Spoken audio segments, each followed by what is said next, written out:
This past weekend of IPL doubleheaders was largely forgettable for neutrals and casual fans, as the vast majority of the matches had one-sided results, save for a thrilling seesaw encounter in Hyderabad. Gujarat remained in first place despite being pegged back by a red-hot third-place Mumbai Indians, as do CSK in second place after their loss to KKR last night. Lucknow bounced back away to SRH to leapfrog the mid-table muddle into fourth place.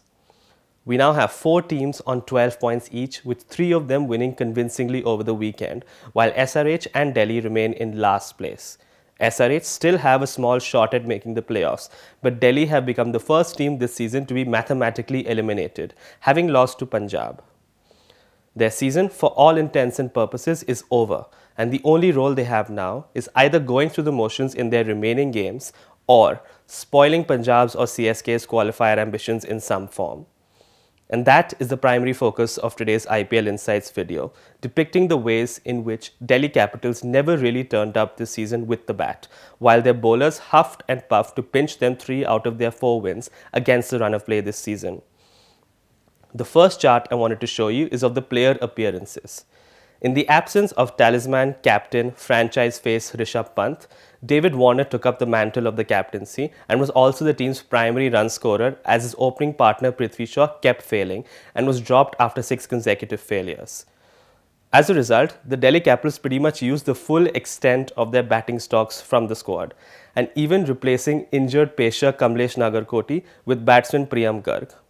Tactically, it seemed to be desperate move after desperate move in bids to find runs out of someone to support Warner in the first 10 to 15 overs of innings, so that there's some platform for finisher Akshar Patel to launch off of. Almost as if the team management was doing their best Oprah Winfrey impersonations with Delhi's batters. You get a game, you get a game, you all get a game. But they all almost failed, as evident from these run charts here. The only opener to have actually supported Warner at the top of the order in any meaningful way has been the Welshman Phil Salt, who had also taken over wicket-keeping duties from Abhishek Porel. Even when it's clear that these players are not always being played in their preferred position to the best of their abilities, the rest of the specialist batters, particularly Prithvi Shaw, Mitchell Marsh, Manish Pandey, Riley Russo, can only be deeply disappointed with themselves and their returns across the season. If Akshar Patel weren't following them in the lower order to repeatedly rescue the batting innings, Delhi would have struggled to even get past scores of 100 or 110, especially in the first half of the season before Phil Salt came in. This is especially evident with these charts I have on strike rates and boundary percentages. That is, the proportion of runs scored in boundaries only by each Delhi Capitals batter.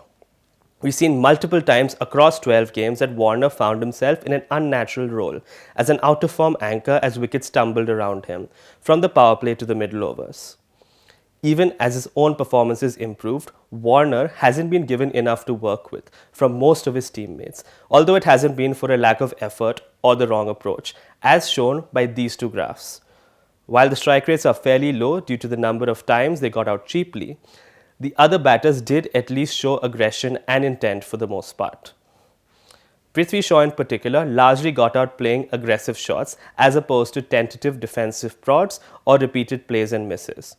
For the likes of Manish Pandey, however, it would appear as if his days in the IPL are numbered. Saturday's match against Punjab was a different kind of implosion, however, as both Salt and Warner got Delhi off to a flyer as they did in their last win over RCB.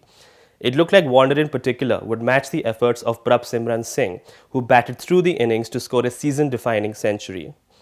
But as the pitch got slower and the Punjab spinners got more sharp turn off the wicket, the entire Delhi middle order looked out of their depth. Even Akshar Patel had no answer for Rahul Chahar's super spell. It is tough to judge players that were the victim of the constant chopping and changing and only got very limited opportunities with the bat, such as Yash Dhul, Rovman Powell and Abhishek Porel. But it is clear from these numbers that every single batter in the squad got an opportunity, and not once did most of them deliver to a standard considered acceptable in the IPL. So where exactly did Delhi go from here, aside from praying that Rishabh Pant will return next season and recover some of his past magic? The obvious answers lie in going back to the drawing board at the auction and assume that Pant might not be at full fitness next year either. But will Ponting still be in charge? When Delhi began the season with a 5-match losing streak, multiple pieces appeared in cricket media that the capital's management would look to trim down Ponting's coaching staff, giving credence to the idea that there are too many cooks spoiling the think tank broth. Such reports conveniently dissipated when the team picked up a few wins on the trot, but fans will have to wait until the end of the season or even until the next auction for clarity. And now a look ahead to this week's games. SRH's season could end here as they play twice, away to Gujarat tonight and at home to RCB on Thursday.